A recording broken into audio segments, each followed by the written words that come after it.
This conference will now be recorded.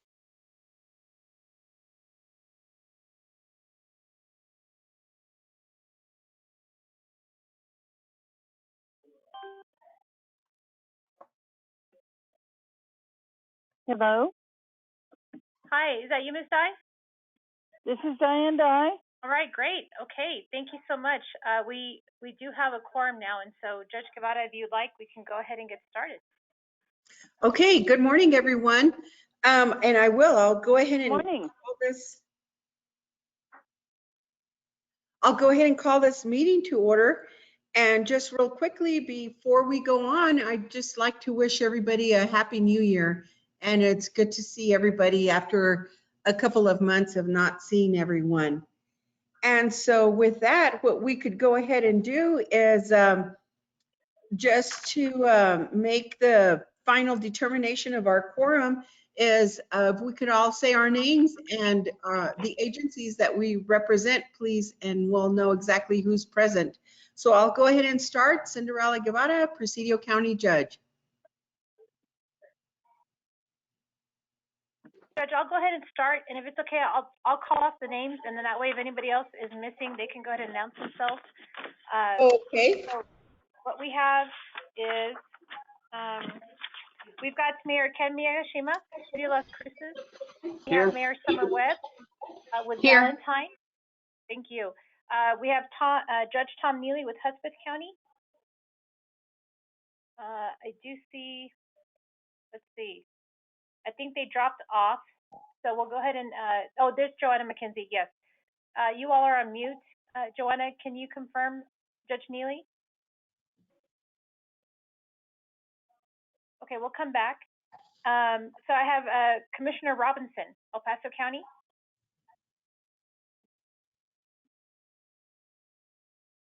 Present. Thank you, sir. Good morning, everybody. Good morning. Morning. And then we have City of El Paso Representative Henry Rivera. Good morning. Here. Happy New Year, everybody. Thank you. And then I do see that we do have Governor Michael Silvas with Isidro del Sur. Present. Good morning. Happy New Year. Happy New Year. Thank you, sir. And then we also have Commissioner Carlos Leon with El Paso County. Here. Thank you, sir. City of El Paso Representative Alexandra Anello. Yeah, hello. Thank you. And we did hear from Board Trustee Diane Dye with El Paso ISD. Yes, here. Thank you, ma'am. And then we also have Alderman David Cantu with City of San Elizario. Can I call you Here. back at? Thank you, sir. Okay, thanks. Okay, and then we have Representative Schwartzbein with City of El Paso.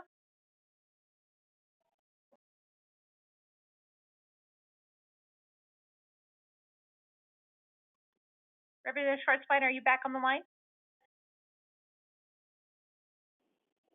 Hello. There you are. Hi. Good morning, and God bless everybody. Happy New Year. Happy New Year. Thank you. And then in the audience, we do have representation from Fort Bliss. Pete, will you be representing Fort Bliss for Lieutenant Colonel James Stewart? Yeah, we have Pat Bulatoach and we got Lieutenant Colonel Pittman on the line, ma'am. Okay. Sorry, Pat. Thank you. I'm here. Okay. Thank you, sir. All right. So then we also have Priscilla Contreras with Henry Rivera's, Representative Henry Rivera's office. We have Joanna McKenzie, ENC with Hudspeth County. Cassandra Urrutia with Senator Blanco's office. We also have our legal counsel, Diana Valdez.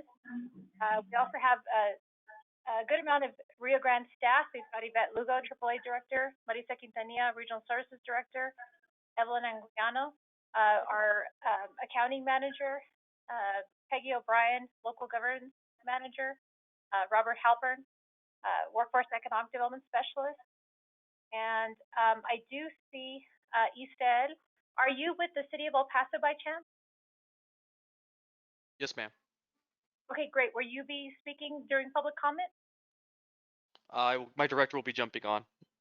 Okay, great. Thank you so much. Is there anyone else that I missed that's either on the phone or through the GoToMeeting that you'd like to introduce yourself? Okay. All right. Judge Guevara, I'll turn it back over to you.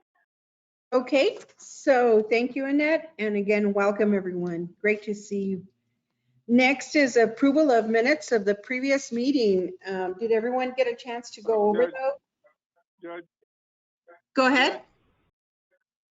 this is Commissioner Yes, Robinson. go ahead. Do we have is it appropriate, do we have a moment of silence for the officers and the individuals that got killed in the melee in Washington, D.C.? Yes, we can. That's very appropriate. And I am even going to stand up. And I even believe we should say the Pledge of Allegiance in their honor and then have a moment of silence. Ma'am, Okay. could you repeat what the commissioner said? He's barely coming across on my computer here. Okay, so Yes. Commissioner Robinson requested that we have a moment of silence in honor of the police officers that were killed at our nation's capital this past week, who lost their lives. And I'm in agreement. So I'm going to stand up even from where I'm at. And I believe that even we should say the Pledge of Allegiance in their honor to our nation's flag. So if everyone will stand up wherever you are and recite the Pledge of Allegiance, and then we'll go into a moment of silence, please.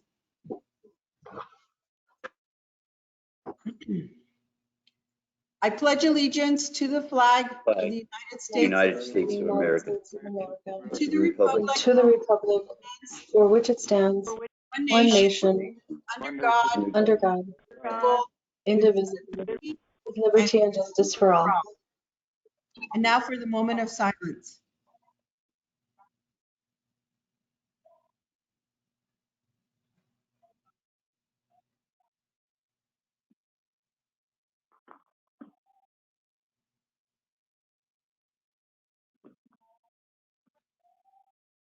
And Mr. Robinson, if you'll end it with your God bless America. Thank you, everybody, and may God bless America. Thank you. Thank you, everybody. And thank you for bringing that up, Commissioner Robinson. Okay, now we can go on to our approval of minutes. Motion to approve? Move to approve. Okay, please, when you make a motion, please state your name. Rivera for the city of Paso. Okay, thank you. And do we have a second? Second. Okay, second. Okay, by Ms. Dye. And all those in favor say aye. Aye. Okay. Aye. Okay, it's unanimous. Any opposed? So the minutes have been approved. And do we have anyone joining us today who would like to make a public comment to the board of directors at this time? You may do so. Please identify yourself and you will have 5 minutes. Is that correct, Annette? 5 or 3 minutes usually? Well, since we don't get as big a crowd as city council or commissioners meetings, we haven't established a time limit. But I do know that City of El Paso Economic Development would like to say a few words about a program that they're going to be rolling out. And so I know that they would like to speak. And I'm not sure, Israel, if you would rather wait until Ms. Herrera gets on the line, or would you like to speak on behalf of the city? If we can we can continue, then she's about to jump on as well. Okay. Okay, so we're, and as we're waiting for Jessica to speak, we have not had anyone else sign up for public comments. I will ask though, if Cassandra, if you wouldn't mind introducing yourself to the board of directors and your position as district director for Senator Blanco. Absolutely. Thank you, Annette. Good morning, everyone. It's nice to join you all. Thank you for the invitation.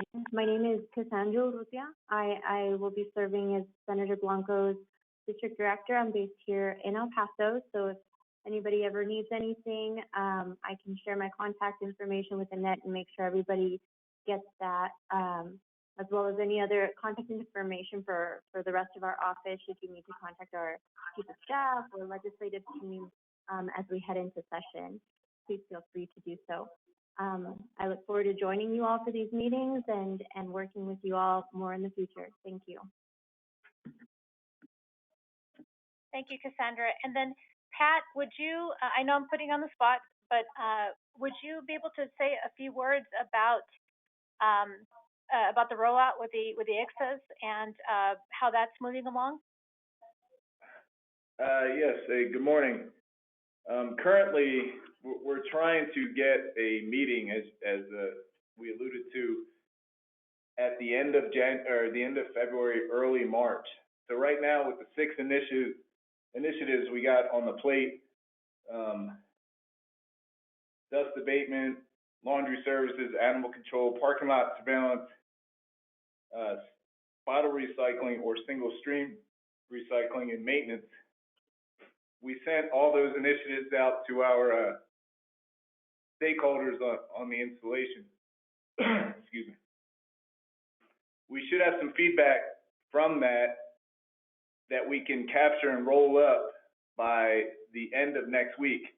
Once we get that, we're going to send that to the strategic engagement team, and they're going to roll it up, and they're going to package that and send it to Annette in her office, and we're going to try to get that out to the whole council to see what kind of buy-in possibly we can find for those first 6 initiatives. So after we get that going, then we're going to have that meeting, and we're trying to get buy-in from the council members, whoever's interested in any part of this council in any of these initiatives moving forward to in hopes of trying to get a partnership, MOU, an ICSA agreement that could be bountiful for the installation as well as the civilian community. So that's where we stand right now, Annette. Okay, thank you, Pat. And I'll be in my announcement in my executive director's report just to talk a little bit more about this initiative so we can have discussion if necessary. Thank you. Okay, so Israel, thank you. Israel, do you should we come back to public comments and once Yes. Carrera gets on? If possible, I'd greatly appreciate that. Would that be okay, Judge Guevara? That would be fine with me. Okay, great, thank you. Yeah, if he'll just let us know, and then we can go right back to it whenever he's ready. You're ready. Okay, well, thank you.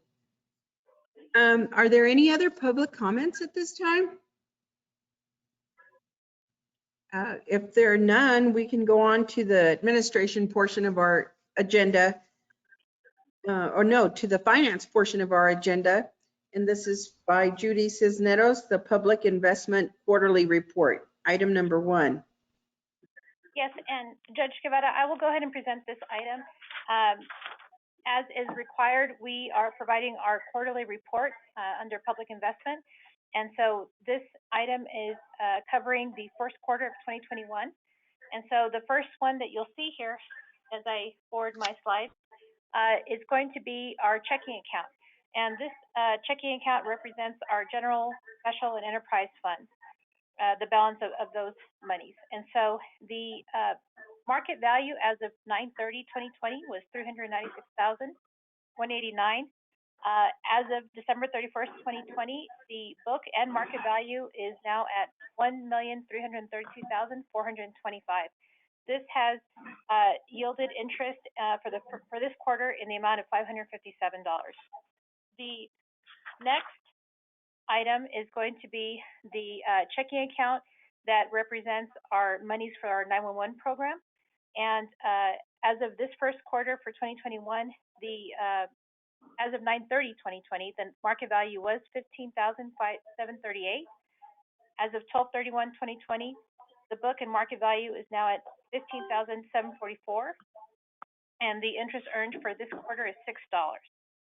Our last item to report under this agenda item is going to be, and I'm making sure that it's coming up with our slides. Yes. Let me do that one more time.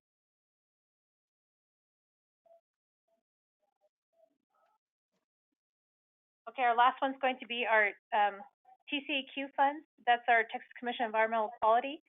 And the market value as of 9/30/2020 was $10,486. As of December 31st, 2020, the book and market value is $10,491, and that is representing interest that was earned for this quarter in the amount of $4. So again, this is just a report that we provide out to you all on a quarterly basis. If there's any questions, I can answer those, but we're not asking for any action at this time. Okay, thank you for that, Annette. Does anybody have any questions? If there are none, we'll go ahead and go on to the next item. And now we are in administration. And this is vacancies. And I'm so sorry, Judge Guevara, I do see that Ms. Herrera and Ms. Triggs are on the line now for City of El Paso. If we can go back to public comments. Yes, let's do that. Okay, we're back to public comments before we go on to administration. Thank Go you. ahead, And ma'am. yes, Oh. and before we do that, just wanted to let you all know that if we need to discuss this item, we can put it on our February agenda as an action item, since at this moment we can only hear the information. So Ms. Jessica Herrera, the Economic Development Director for City of El Paso, is going to speak on a program that they're going to be rolling out very soon. Jessica? Hi, thank you so much. Can you all hear me okay? Yes, ma'am.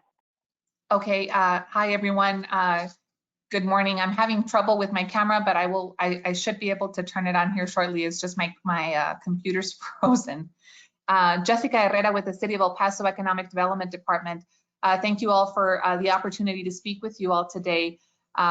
We have a presentation that we will be bringing to council on Tuesday, January 19th. And if you all remember, this had to do with the city as we were entering into negotiations with El Paso Electric in February. Sun Jupiter did provide an economic development fund in the amount of $80 million over the next 15 years that will go towards what we call the Texas Economic Development Fund incentive policy.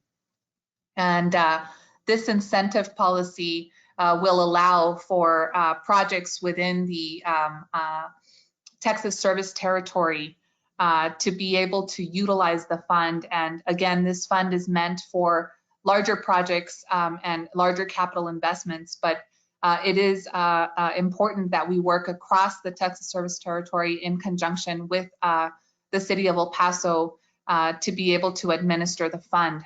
Sun Jupiter has designated the City of El Paso via the City Council to approve this policy, and Sun Jupiter will be able to approve the policy. Their board will approve the policy at the end of January as well to formalize it.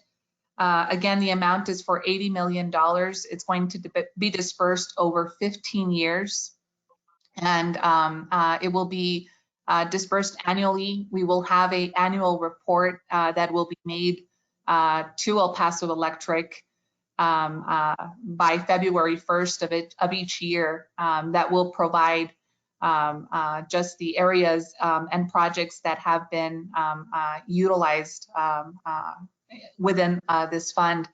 We have industry sectors that are targeted as part of this policy. And again, a lot of what we utilized was what we have in accordance already, which is our Chapter 380 economic development policy. We do target 6 industry sectors: advanced manufacturing, distribution and logistics, aerospace and defense, health sciences, business services, and tourism. Those are industry sectors that are important. Of course, there's also target areas that are important as well, but that's within the City of El Paso. We do anticipate that the municipalities that are within the Texas service territory will also have to enter into potential negotiations with companies that are looking within their specific areas. So in February, we'll have a presentation if you all will allow us to brief you all in more detail as to just the different, next steps, et cetera. Thank you. Thank you very much. Very interesting, huge project. Yes, and this is very important for our region. Again, it's not going to be beneficial if we do this in standalone. It's going to be something that really San Jupiter, again, there's no impact on the tax payers, the rate payers, because this is coming from a fund that San Jupiter put in to benefit this region. So it is going to be important that we all coordinate as we move forward in the next 15 years. That'll be a big collaborative effort. Yeah. It's always good when it's not going to affect the taxpayer too. So. Yes, ma'am. Thank you so much. Thank you for making time to come on today and speak to us about this. Judge Guevara, I know that I won't be able to ask a question now, but I'll verify in terms of when we say region, what that service area will look like. And so I will bring that back to you all either through email or February meeting. Yes, and we will provide, Ms. Gutierrez, we will provide backup information as to the Texas Service Territory. We're currently finalizing, waiting for San Jupiter to provide us with the final documents that will be presented to City Council. But we will provide that to you all as well to share with everyone here. And then we'll also be happy to present in your February meeting as well. Okay. Thank you. Thank you so much. Thank you for joining today. Add on to something really quick with this. Go ahead. Yes, Hello? definitely. Sorry about that. So thank you again, Ms. Herrera, for presenting to the Rio Grande Council of Governments this really great program with the collaboration with the city and with El Paso Electric. I think it was an important part of the overall negotiations, and I just again want to thank you and also mention too that this fund is really intended again for large scale projects, but it's also a way for us to look at targeting industries that we may not necessarily have as large of a foothold as we would like in our region. These funds could also be used for things like looking at innovation technologies, solar, renewable and resilient technologies as well, that the Sun City, and being the fact that we are the Saudi Arabia of solar irradiance, there's a really great opportunity to use this fund to also push industries of the future with good paying jobs that we may not necessarily have as much of a hold as we do now. So it's really a great opportunity to look at attracting different industry into our community into the future as well. So I want to thank again Ms. Herrera for coming and presenting today. Yes, thank you, Ms. Herrera. Thank you all for the opportunity. Have a good morning. You too.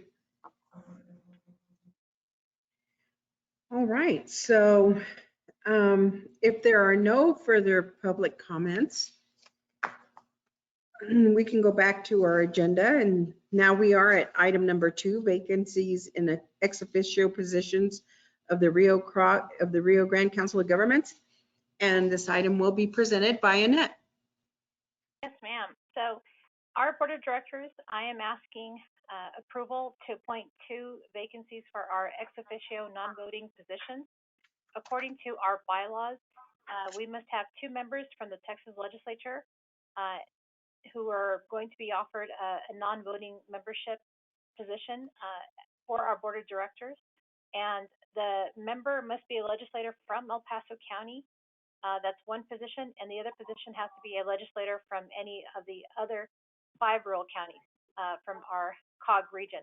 And so as you can see here at the bottom, we have listed who would be considered our eligible legislators for those within El Paso County. And I think it was just so consciously, I meant to put Representative Art Fierro, District 74, but for some reason you don't see his name on there. So please don't think that he's not someone who would be considered. I know he has expressed interest in coming back to the Council of Governments, and so he definitely would be a legislator that would be eligible to serve in this capacity for El Paso County. And then when we look at the next one, these are the eligible legislators who are coming from representing the 5 counties in either the whole capacity or within specific counties within our region. And so those include Senator Cesar Blanco, State Representative Eddie Morales, and Senator Pete Flores. And so I would ask for the board now to, if you all could appoint a representative from El Paso County as well as one from the other 5 counties. Judge, this is Representative Vanilla. Do you mind if I speak? No, I don't mind. Yeah, I would like to, though he's not on the list, nominate Representative Art Fierro. Okay, and just a very quick question for Annette before someone seconds this. Just to be clear, he is from District 74, you said, correct?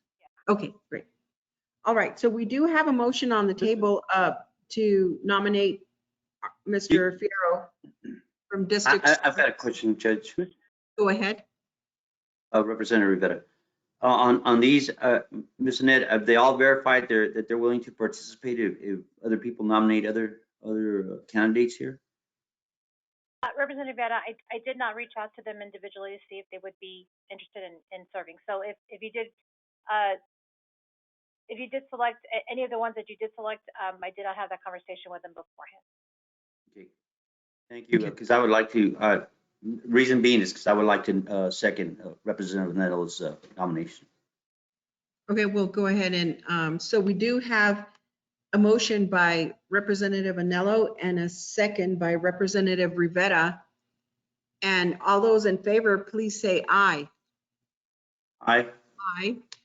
Aye. Aye. Aye. Aye. Do we have any nays? Okay, none opposed. So it's the ayes have it. So on our first legislator, it is Art Fierro. Okay. And then now we need to decide on one from the 5 rural counties. Okay, those legislators are Cesar Blanco, Eddie Morales, and Peter Flores.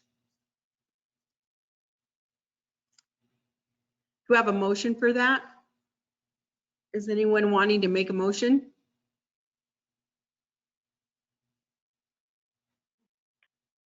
And just from staff's point of view, so to speak, Senator Blanco does have the most coverage area, and he was already on our board as well. So in terms of understanding the region and knowing our board of directors, our cities and counties, Senator Blanco does have that knowledge base. Judge, I would like to, may I speak, ma'am? Yes, ma'am. Yes, sir. Go ahead. Senator Rivera. Well, with that said, with what Ms. Gutierrez said, then I nominate Senator Cesar Blanco. Okay, so motion by Representative Rivera for Cesar Blanco. This is Alderperson Cantu, and I'll second that motion. Okay, and now we have a second by Alderman Cantu. And all those in favor say aye. Aye. Aye. Aye. Aye. Okay. Any opposed? No? So the ayes have it. So that leaves us with Mr. Fierro. And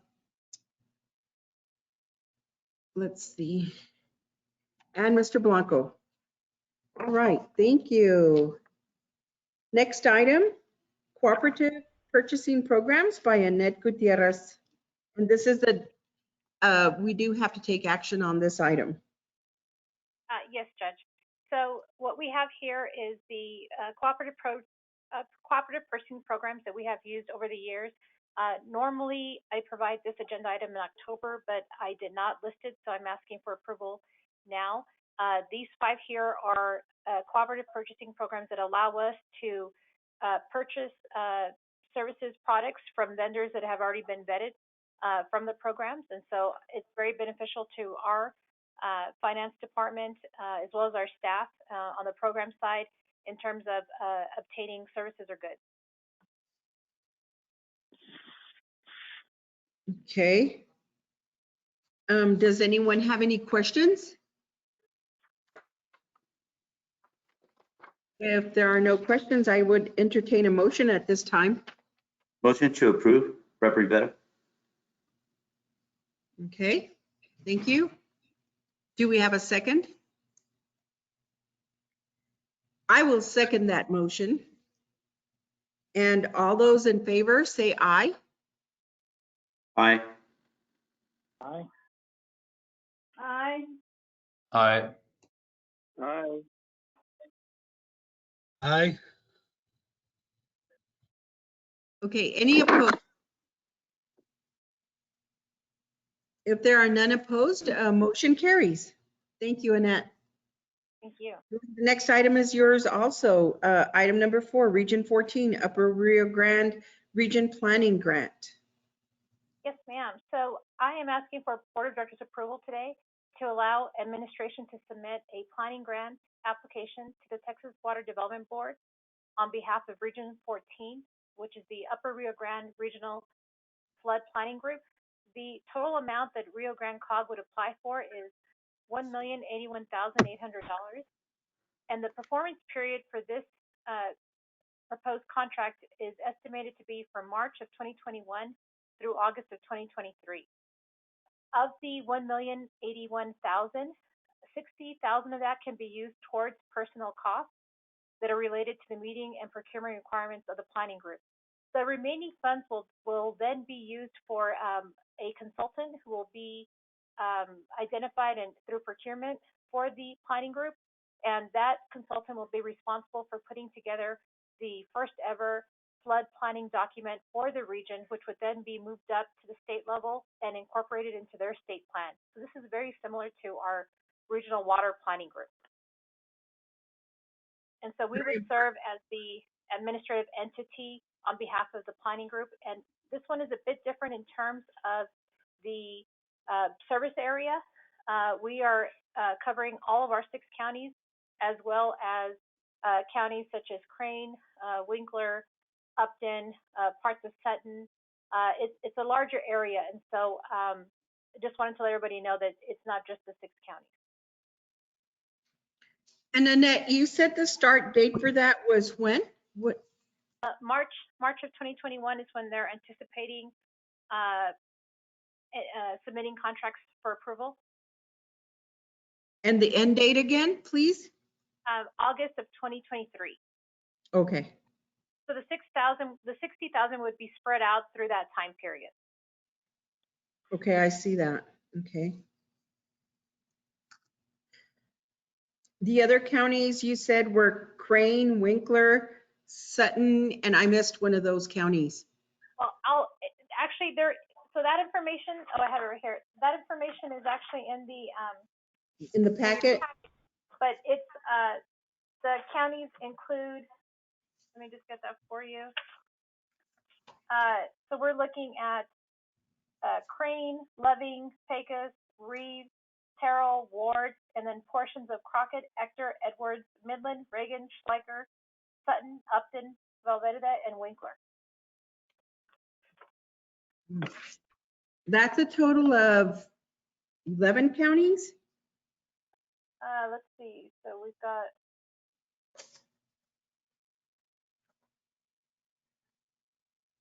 You've got 2 vacants. 23. 23. 23 counties, okay.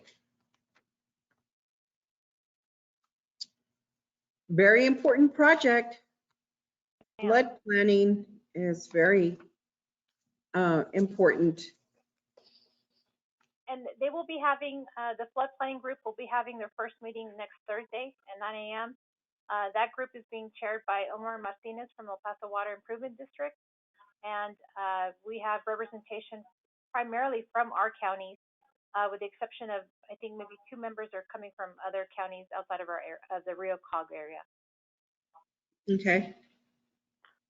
All right. So if we want to know about the match, we just need to go to our, to the handouts that you gave us to the There's not a match required. no match. Okay, just to be sure. All right, great. No match on this very good project. I'll entertain a motion at this time unless there's anyone that has questions for Annette regarding the grant. Summer Webb, so moved. Make a motion. Okay, thank you, Mayor Webb. Oh, and very quickly, I'm sorry, ma'am, I just want to interject and just say to everyone, this is different than the water planning group. However, I just want everyone on this board to know that the water planning group and the work that the COG does for that water planning group is vital and amazing. And we are so appreciative of Annette and Marita and the team and all the work they do on that side that that we don't see, you know, because being on this different board, but it's so much work and it's so appreciated. Thank you, Mayor Webb, for your words, for your kind words. So do we have a second? This is Representative Anello. I'll second that. Okay, so we have a motion.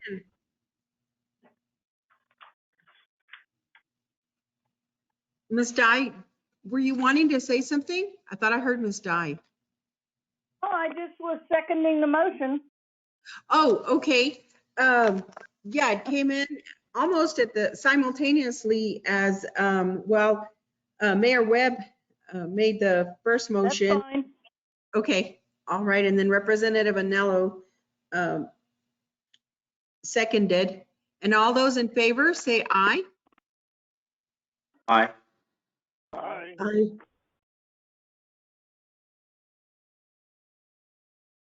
Okay, do we have any opposed? If none, then the motion carries. Okay, and then next to the next item, COVID-19 vaccination coordination efforts by Annette Gutierrez. Yes, this is my second to last agenda item, if you can bear with me. So on this agenda item, I am asking for Board of Directors approval to allow administration to expend up to $8,000 from our administration budget. And the purpose of that would be to allow us to assist in addressing the COVID-19 vaccination rollout. We have been meeting with our communities, primarily in the rural area, and that's been chaired by Judge Guevara. She has manned up a conference call that we're attending on Tuesdays. And in addition to that call, Marisa Quintanilla and Yvette Lugo have also been assisting and working with their contacts. And so you can see the various organizations that we've been interacting with. One item that came to light that we thought we could address quickly, which would be most efficient and helpful to our communities, is to create a homepage from the COGS website that will contain COVID testing and vaccination information, similar to EP Strong. And what we would do is we would purchase the domain name that you see here on the bottom, farwesttextvax.org, and the judges and mayors and school districts, they would direct their residents to this website. The website would then, once that address is entered, it then would be taking them to our homepage. And on that homepage, we'll have boxes, so to speak, of each of our counties. And so the individuals will click onto those boxes and they'll be able to get the information that they need. The most important thing right now that we've determined is that the residents need to be able to fill out their form to get on the list. And so right now, Department of Health, Texas Department of Health, Human Dishes, Health State Services, they have a Survey Monkey form that they have distributed to mayors and judges to ask for the public to fill out. And so we're going to go ahead and have that link so the individuals can fill them out there. We also are looking at how it is that we can assist for those in the 1B population who may not have access to computers. How does it we can assist in getting them on the list? Judge Guevara, is there anything else that you would like to add to this conversation regarding this item? Yes, Good. Well, first of all, I do want to let the board know that Annette, Marissa, and Yvette Lugo, have been real instrumental in joining us every week as we're starting to meet, and how we're going to spread the word and let everybody know how to get the vaccine. And they're the ones that actually thought of having a centralized page that everybody can go to. And I'm just so grateful because being out here, it is very helpful if we can just tell, if people can have like a catchy, a catchy name like EP Strong, of where to go to get all the information they need regarding vaccines. So I just want to thank you all for joining. And I think that we're getting ready to see a huge influx of vaccines coming to throughout all of Texas, as we were informed yesterday by Nim Kitt, head of the Texas Department of Emergency Management, and Dr. Garcia from the Texas Department of State Health Services.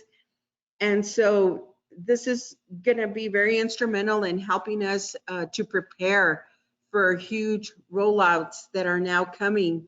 Because in the first rollouts of the vaccines, as you all may know, large portions of those, or large amounts of those vaccines were just cut. The amount was cut because many of them had to go to long-term health care very first.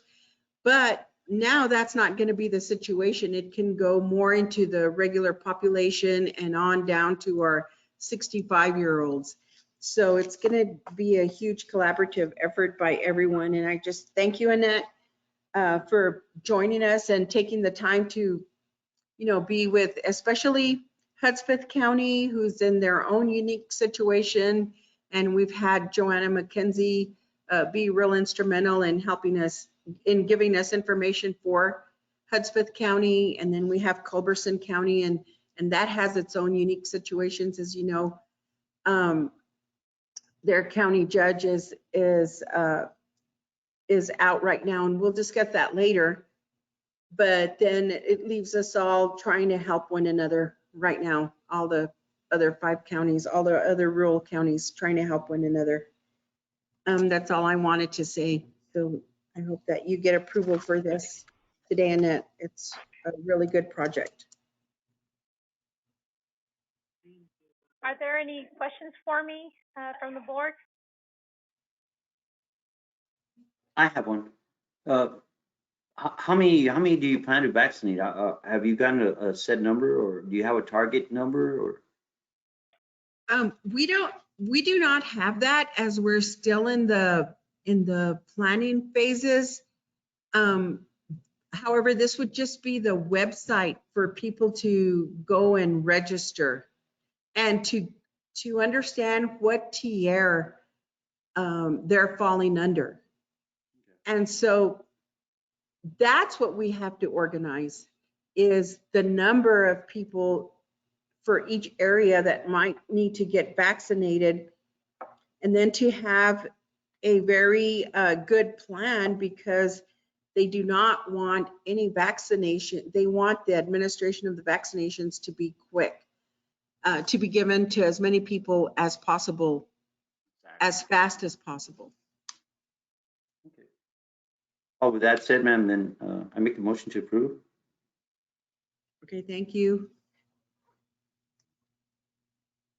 So we have a motion by Representative Rivera. Do we have a second, or are there any more questions? Judge Neely, I second.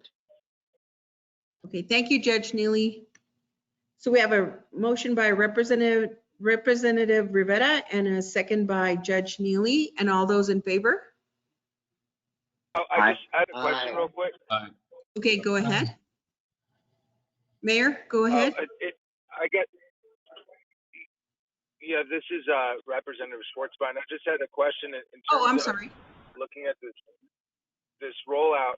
Has there been any communication with sort of Office of Emergency Management or the sort of county and the city? I mean, I know that in discussions with the sort of vaccine rollout with the El Paso community, there is an expectation, I think, that we might be administering vaccines to a larger regional community, not just necessarily city and county residents. So I'm just wondering if there's been any communication with some of the other sort of counties in the COG with the Office of Emergency Management in terms of vaccine rollout. Okay, and I would. I'm sorry, go ahead, Judge. Oh, okay, and I just would like to explain, Representative Schwartz-Bain, that yesterday the call that we had was a statewide call, and it was coordinated through the Texas Department of Emergency Management and the State Health Services, and it was for all county judges and mayors. And this is the information that was given to us yesterday. And then now it is upon us to plan and quickly scale how these vaccines will be used. And so I guess from that state call yesterday, then it's upon us, county judges and mayors, to now reach out to our local leaders and see how the collaborative effort will be made for that. Go ahead, Marissa. I see that you're waiting to speak. Annette, unless it was you that wanted to go ahead and say something, but I will tell you, Representative Schwartz-Bain, that we're working closely with social services agencies that provide health services out to Hudspeth County. And so we're leveraging those resources with Project Vida because they are the health provider for Hudspeth County. In addition, we're also working with other agencies to see how best we can go ahead and have the vaccine be given or administered in Hudspeth County. We really have not had a direct discussion with Chief D'Agostino to see if that is something that the city can assist with. But we can certainly have that discussion with them to see if there's any capacity from the city to assist with our rural jurisdictions. And Representative Schwartz-Bain, the idea is for us to clearly get out of the way of what efforts El Paso is doing in terms of this website, because we don't want to create any confusion. We're trying to address what we see are some of the immediate needs within our 5 counties. But what we're also doing, though, on the El Paso side is we're trying to find every opportunity that we can have in terms of assisting the 1B population, since we have the Area Agency on Aging that Yvette Lugo is the director for. And so at this moment, she's requested a meeting with her coalition to see how it is that we can assist in ensuring that our 65 plus population get themselves on that list. And if that means that we need to assist them and filling out the form on their behalf, doing it online on their behalf, that is something that we can do. But we're trying to figure out a way how we can do it where it's manageable, and then we don't create a stir where they're overloaded and then we can't provide any services to everyone's satisfaction. So those are the things that we're working on currently. Thank you, Annette. Yeah, because those are just sort of some things that were sort of discussed, and I think at least having an awareness about what everybody's doing is important. Thanks. Okay. Right, you're welcome. So we do have a motion and we do have a second. And if there are no more questions, I'll go ahead and take the vote. Are there any more questions? So all those in favor say aye. Aye. Aye. Aye. Aye. Aye. Aye. Okay, great. Are there any opposed? Okay, so motion carries since there are none opposed. Okay, and your last item, Annette, is the bank fraud update. Yes, ma'am. If you all recall, in October, I did inform the board of directors that we had detected there was a fraudulent check that had cleared our operating bank at Wells Fargo, and that amount was for $9,945.90. Since that time, I wanted to inform the board that our staff has spoken to a detective from El Paso Department. That did happen at the end of December. And we did confirm with him that we wanted to press charges. He did request for us to send him some additional documentation that pertained to the case, and then he was going to be requesting a subpoena. So as soon as more information becomes available, I will update you on the next steps that we're taking. But I did want to inform everyone that we did go through the protocols necessary with Wells Fargo Bank as well, and they were not able to assist us in retrieving those funds. We have since then implemented additional safeguards with our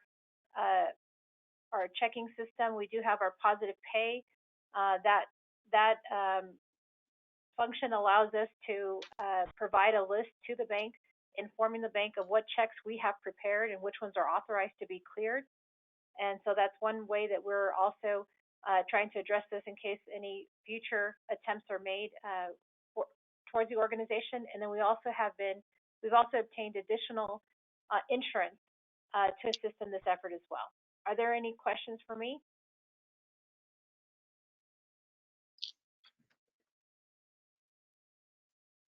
Annette, I don't have any questions, but if you could, again, please convey to your finance department that I'm very impressed with how quickly and how diligent they are, because they were able to spot this right away and prevent any further instances of such sort. And so it's too bad that we can't get the money back and that there's no way to get it back. But it's still a great job on their part for being so diligent, and because they noticed it immediately. They're just real on top of their records, and if you just could convey that to them from us, because I do remember that, even though this is not, a positive item to speak about, I do know that they were on top of it, and we're just grateful to them for their hard work. I will. Thank you. Thank you, Judge. Okay, that was an information item, and now we'll go on to the regional services portion of our agenda. And item number 7 is Regional Law Enforcement Training Academy Grant Program. And this is the fiscal year 2022-2023 Regional COG Law Enforcement Training Initiative by Marissa Quintanilla. Good morning, Board of Directors. Marissa Quintanilla, Regional Services Directors. Regional Director, I apologize. Requesting board approval to submit the FY 22-23 State Criminal Justice Planning Grant for the project titled Rio Grande Law Enforcement Training Initiative in the amount of $344,977. Authorizing the executive director to serve as the grantee's authorized official to the governor's office criminal justice division. The authorized official is giving the power to apply for, accept, reject, alter, or terminate the grant on behalf of the agency. Behind your agenda item, you do have an executive summary. And just to go ahead and provide you with a brief recap of the project, the Rio Grande COG has served and has subcontracted out with the El Paso County Sheriff's Office Region 8 Training Academy for the last 25 years, over 25 years, to go ahead and provide law enforcement training not only in the urban area, but as well as in the rural area. And so this is a 2-year grant. It has a 2-year performance cycle. And so it is time to go ahead and resubmit for the next upcoming fiscal years.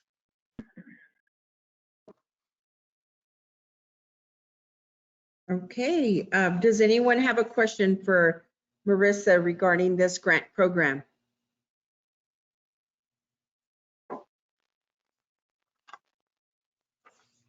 If there are none, I'll entertain a motion at this time. So moved. This is Leon. Second, Rep. Rivera. Okay, so we have a motion by Commissioner Leon and a second by Representative Rivera. And all those in favor say aye. Aye. Aye. Okay. Aye. Okay, any opposed? If there are none, motion carries then. And thank you, Marissa. And the next item is also yours, State Homeland Security Program, fiscal year 2022 planning initiative. Right. Board of Directors seeking approval to submit this next plan cycle FY22 State Homeland Security Planning application in the amount not to exceed $69,000. This is our planning grant where we use the dollars to assist our jurisdictions in numerous plans that are required for funding from the governor's office. And so requesting to authorize the executive director to serve as the grantee's authorized official, as well as the authorized official will be given the power to apply for, accept, reject, or alter or terminate the grant on behalf of the Rio Grande Council of Governments. Behind your agenda, you do also have the executive summary where it talks a little bit about what of the planning initiatives that we will be assisting our jurisdictions in.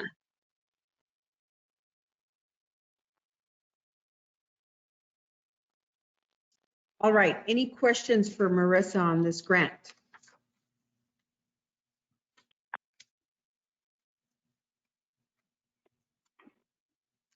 If there are no questions, I'll entertain a motion to approve. Motion to approve, Rep. Rivera. Second. Okay, so we have a motion by Representative Rivera and a second by Ms. Dye. All those in favor say aye. Aye. Thank you. Any opposed? None? Okay, so motion carries. Item number 9. This is the Area Agency on Aging, Yvette Lugo, and this is an update on the 2020 Senior Fund campaign. And no action will be required for this item. It's just information. Go ahead, Yvette. Good morning. Yes, good morning, Madam President, board members. Yvette Lugo, Director for the Area Agency on Aging, here with the COG. This item for you all today, as Judge Guevara stated, is just an informational item. Wanted to bring you all up to speed. I know we had last discussed sometime back when we transitioned the senior fund from the fiscal agent being with the El Paso Times to the United Way of El Paso County. And so this last holiday season, from Thanksgiving to Christmas, those in El Paso might have seen and read stories that appeared in the El Paso Times. Those were actually clients of ours that were used as a profile to then showcase some of the needs that we have here in our community. And of course, this is a way for us to then continue to fundraise through these profiles that are stated. So just wanted to inform the board that I'm happy to report that we have received over $40,000 that were donated during the senior fund campaign. And then someone who decided to leave the fund upon their passing, a little over $4,000 in their trust. So altogether, this fundraising campaign comes to $44,500. So I'm very pleased. This is obviously something that funding-wise can be used to expand the monies that we already receive, and then can help utilize those funds towards people who perhaps aren't your traditional type of need, or maybe are things that perhaps our funding is not able to support. So just an informational item to let you all know that this is something that is still fruitful for us. It helps us in the sense of being able to draw down match money, or utilize this as match, excuse me. But we were a little more successful. Last year, the campaign raised about $31,000, and so it is increasing, and so I'm grateful to report that $44,500 was raised through this 2020 Senior Fund campaign. Huge success. Congratulations.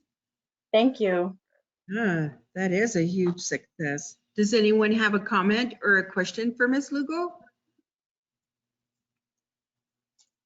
No? Okay, congratulations again. Now we can go to item number 10.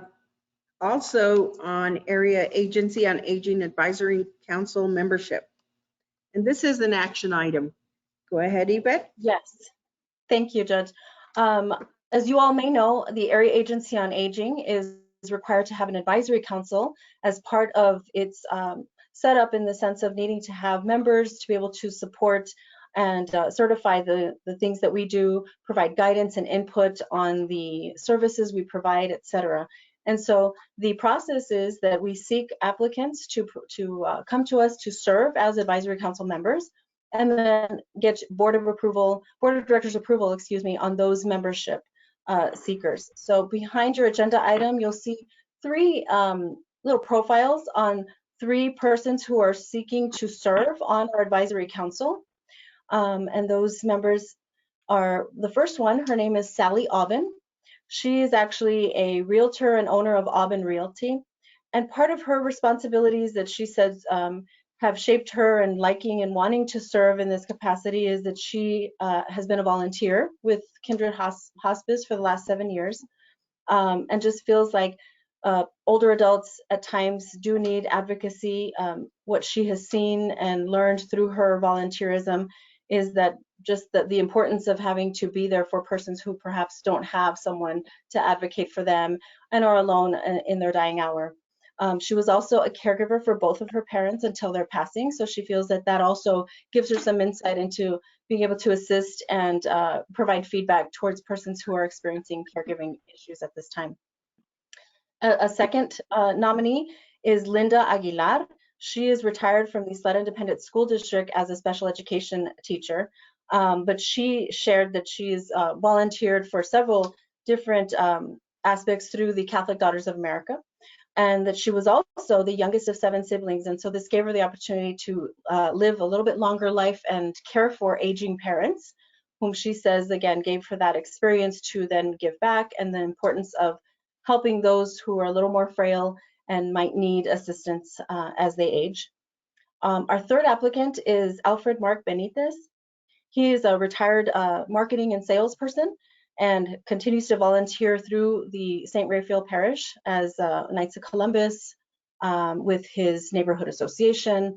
But he really did express in his application that he felt like all of these opportunities and what he has done through his lifetime career, as well as volunteering, again, the need for older adults and that voice that they might need to be able to advocate for services and supports that they so desperately need, especially as they are aging. And so these are our three applicants. And as I stated, I would need board of directors approval to approve their membership to serve on our advisory council. This is Representative. I'll motion to approve. I'm sorry, I had a question. That was for all three to be approved, correct? Yes, sir. I'm sorry, Representative. I'm sorry. Okay, so we do have a motion by Representative Anello. And do we have a second? I'll second it, Madam Representative. Okay, and Representative Rivera seconds. And it's good that we don't have to choose. That's all I can say, because they're all outstanding. Just reading what they shared. So that's good that all of them can be on there. What a great team.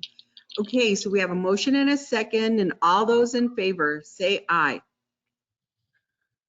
Aye. Oh, okay, you all scared me. I thought nobody's gonna approve. All right, great. Aye. Okay, any opposed? Are there any opposed to them? Okay, if there's not, okay, motion carries. Great, thank you. Thank you, Yvette. Thank you. Thank you so much. And I'm sorry, really quickly, if I may, Judge, if anyone at any time can think of or someone comes to mind that might be able to serve and would fit well on our advisory council, we are always looking for members. The capacity of our advisory council is 18, and I currently, with these three, will then bring me up to 10. So I'm still needing members. So if anyone comes to mind or you think of someone that might be able to serve, please send them my way, and I'd be happy to have a conversation about what requirements would be like. Thank you.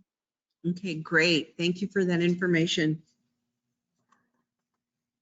Okay, so yeah, I'm glad we didn't have to choose between those. So then now is the executive director's report. Yes, Judge, just a few items to note. Wanted to inform everyone that I've been participating with Digital El Paso, and that's a group that's been formed from various entities. Borderplex Alliance is leading the charge, but there are other other entities that are also participating, such as UTEP. We also have Cisco. It's a public-private initiative, and so one of the things that we're going to be doing is in February there will be a broadband summit, and so I've heard many say this, and I agree with them. Like, one of the silver linings with COVID-19 is that because we're forced to meet virtually, this has allowed for other entities to participate in forums that perhaps they weren't previously. And so with this summit, we're going to be sending out invitations to Doña Ana County, as well as our other 5 rural counties. And so hopefully you all will have an opportunity to either attend or assign someone to attend that summit, talking about what broadband really entails and how difficult it is to achieve that level of speed that's necessary to actually be able to ensure that you have appropriate commerce, education, telemedicine, things of that nature. So that's forthcoming. Also, in speaking with our county manager from Doña Ana County, Mr. Macias, I have been informed that Commissioner Susana Chaparro is going to be serving as a board member to the Rio Grande Council of Governments. She's out of District 4, serving parts of eastern Las Cruces, Oregon Mountains. And so this will be, I think, a really great opportunity for us to partner with her as well and see what items we can be helping with on the New Mexico side. And then the other item includes NATO. The National Association of Development Organizations will be sending out, at this point, hopefully they may even have something more timely, but we'll be sending out a 2-page flyer that's giving you a breakdown of how the second round of stimulus funding is being made available to our communities. And so there is a lot of money going towards broadband initiatives. And so if that's on the forefront of your minds, we definitely need to see how it is that we can work together to bring down some of those dollars in our region. And then lastly, with Fort Bliss, with some of the discussions that we heard during public comment, I'm going to be reaching out to you all individually to see if we can meet with your procurement officers to see if there's any opportunities that you all can partner with Fort Bliss. These ICSAs, or the Intergovernmental Service Agreements. The whole idea behind that is let's maximize on your needs and theirs, and bring down the cost of goods that you need to purchase or services. And so we're hoping that you all will be inclined to want to participate in that manner. And so we'll be reaching out to you as well. That concludes my report, unless there's any questions for me.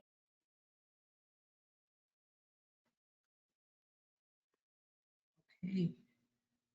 If there are no questions, we'll go on to President's report. And I would just like to say that everything is COVID, and just that takes up more than 85% of our time. And so the challenges of testing, and then now, thank goodness that the vaccine is out. And as we discussed earlier, we had that meeting yesterday that was organized by the Texas Department of Emergency Management and by the Texas Department of State Health, advising us that we need to plan for the large influx of vaccines coming to our area. And since December 19th, that's really what I believe all county judges and medical staff have been working on, is getting the vaccines that have been rolled out administered to those in the 1A tier. And let's see, so there's more planning on that coming up, as we discussed earlier. And then I would just like to ask everyone to please keep Judge Carlos Urias in their thoughts and prayers. As you know, he did get the coronavirus, and he has been hospitalized for a long time now, since November, and experiencing many complications. We're very sad to hear that he is experiencing serious complications, still in ICU.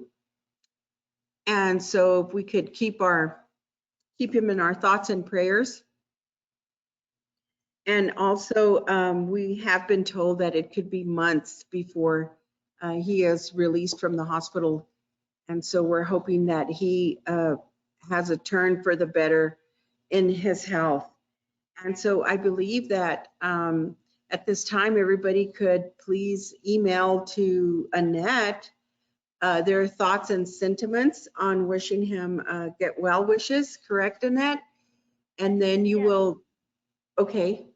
And then she will go ahead and put all those together and they will be sent to him.